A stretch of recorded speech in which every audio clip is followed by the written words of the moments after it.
وذكر فإن الذكرى تنفع المؤمنين. Jadi kalau hari Jumat datang di masjid pas azan, jadi imam sudah salam terus azan, kita masuk menunggu azan sampai selesai baru sholat. Apakah azan langsung sholat? Tadi saya sudah menerangkan bahwa mendengarkan azan itu sunnah. Jadi kalau sampai orang tidak mendengarkan itu tidak sampai terhitung dosa. Nah, sholat mendengarkan khutbah itu wajib.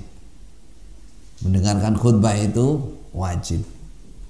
Ini maka antara mendengarkan khutbah dan mendengarkan adzan, antara sunnah dan wajib, lebih berat mana? Lebih berat yang wajib.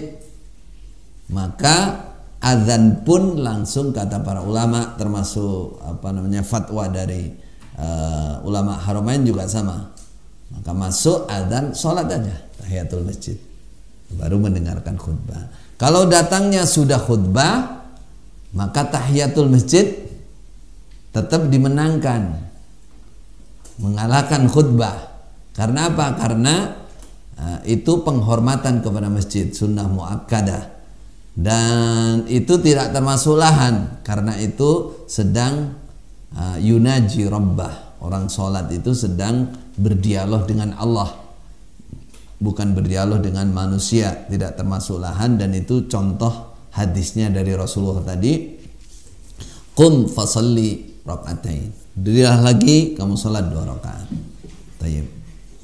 Yang kedua, di saat khutbah terkadang kotak infak baru diputar atau dijalankan. Bagaimana sikap kita?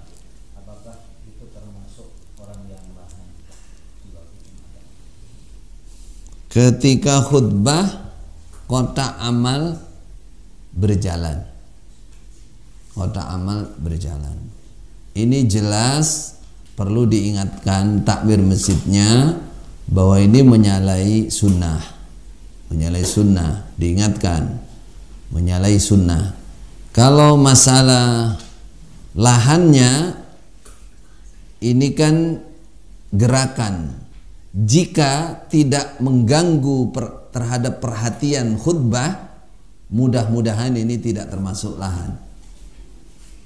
Pokoknya perhatikan khutbah. Jadi walaupun geser itu masukkan, tapi perhatikan khutbahnya. Itu jalan tengahnya. Tapi takmir masjid perlu diingatkan. Perlu diingat, perlu kasih tahu. Mungkin itu sebelum khutbahnya imam, atau setelahnya qomat ya. Atau cukup disiapkan kotak besar di depan pintu, itu sudah cukup. Tayyib.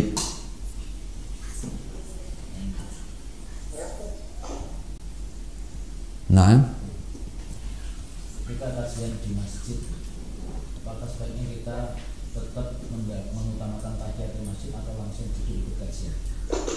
Ketika kajian di masjid, apakah kita langsung ikut kajian atau mengutamakan tahiyatul masjid? Jika Anda baru datang dari jauh, perhatikan, kajian itu lebih atau dibandingkan khutbah Jumat itu lebih wajib mana didengarkan? Nah, diperbandingkan. Khutbah Jumat itu wajib didengarkan. Rasulullah masih menyuruh tahiyatul masjid. Bagaimana kalau kajian biasa?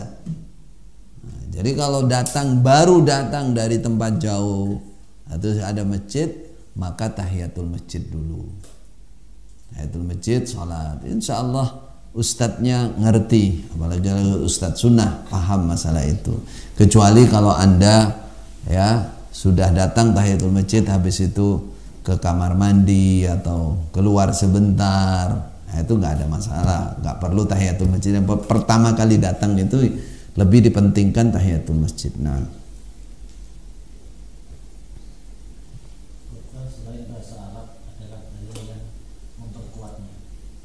khutbah selain bahasa Arab, apakah ada dalil yang memperkuatnya, menguatkan?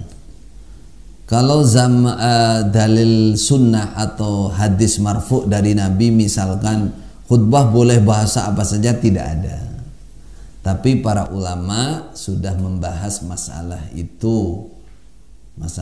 Dari mana letak pembahasannya kemudian terjadi khilafiyah. Yang pertama perlu dipahami kata-kata khutbah saja. Khutbah itu khotobah.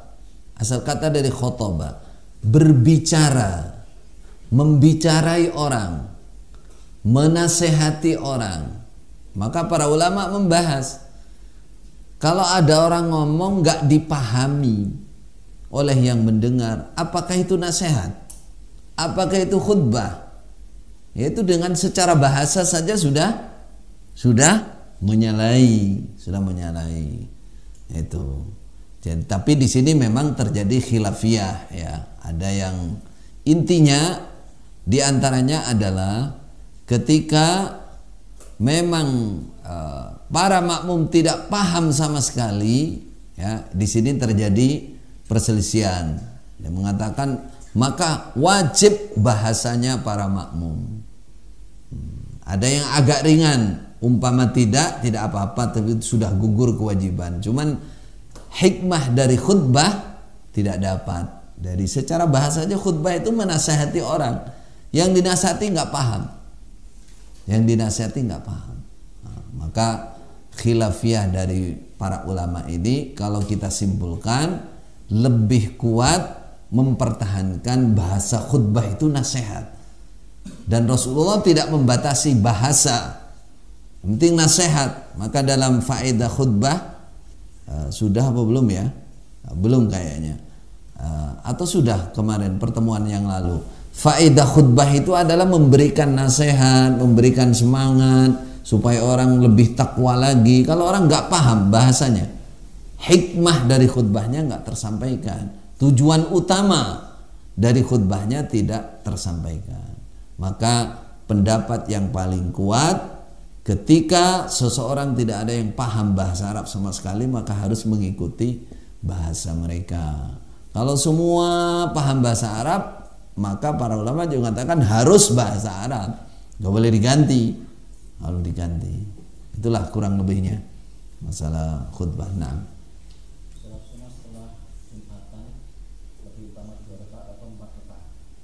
dua-duanya ada hadisnya, cuman ini tadi belum sampai kita.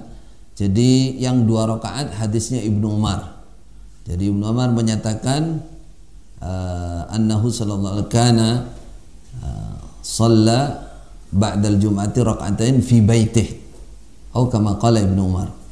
Jadi kata Ibnu Umar, dia menyaksikan setelah sholat Jumat Nabi sholat 2 rakaat di rumah. Jadi kalau mau sholat 2 rakaat di rumah.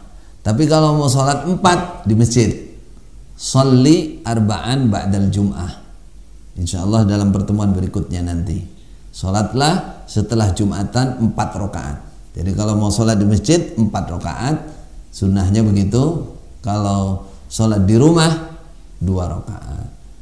Yang satu itu fi'liyah, yang 2 rakaat di rumah itu fi'liyah, ada sunnah fi'liyah yang dilakukan oleh Rasulullah. Yang 4 itu qauliyah, atau himbauan atau motivasi dari Rasulullah untuk sholat 4 rakaat setelah Jumatan di masjid.